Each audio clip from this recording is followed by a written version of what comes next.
तो म्हणजे बाप आहे.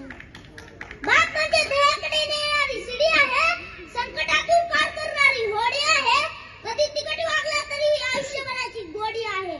बाप म्हणजे शिस्तबद्ध जात आहे, जगणे आपोआप आहे, आयुष्याच्या समुद्रात दीपस्तंभाची झाक आहे. तो म्हणजे बाप आहे, तो म्हणजे बाप आहे. कोणताही नाश न करता पावणारा देव म्हणजे बाप. म्हणून म्हणतो आपल्यासाठी तोट्यात जाणारा जगातील सगळ्यात मोठा व्यापारी म्हणजे बाप. स्वामीजींनी जगाच्या आईने अधिकारी असं म्हणतात, पण बाबाचे अस्तित्व आपल्या जीवनात महत्वाचे आहे. आईच्या प्रेमाबद्दल तर सर्वजण सांगतात, म्हणजे दैनंदिन जीवनात चित्रपटात कार्यक्रमात बोलले जाते, पण आपण हे ओळखण्यात अपयशी होतो की वडिलांची एक शक्ती आहे, वडील हे एक आशीर्वाद आहे. माझे वडील आईचा व माझा कुटुंबातील प्रत्येक व्यक्तीचा आधार आहे.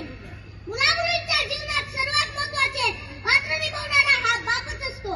पण आजची मुलगी आपल्या बाबांना आयडल न मानता आजच्या युगात चित्रपटातील हिरो हिरोईनना आयडल मानत आहे. ही किती मोठी शोकांतिका आहे. मित्रांनो, खरा आयडल तर आपला बापच असतो. कारण दिवाळी आल्यानंतर स्वतः फाटकी कपडी घालतो, आपल्या आईला साडी, मुलांना 2000चा ड्रेस घेऊन देतो, स्वतः चटणी भाकरी खातो, पण आपल्या मुलाला कोणत्याही गोष्टीची कमी पडू देत नाही. हा म्हणजे बापच असतो.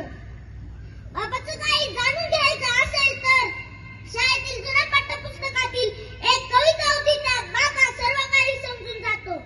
शेतामध्ये माझी खोप, तिला बोराटेची झाप, तिथं रांबतो कष्ट तो माझा शेतकरी बाप. येतो अंगावर चिंध्या, खातो मिरची भाकरी,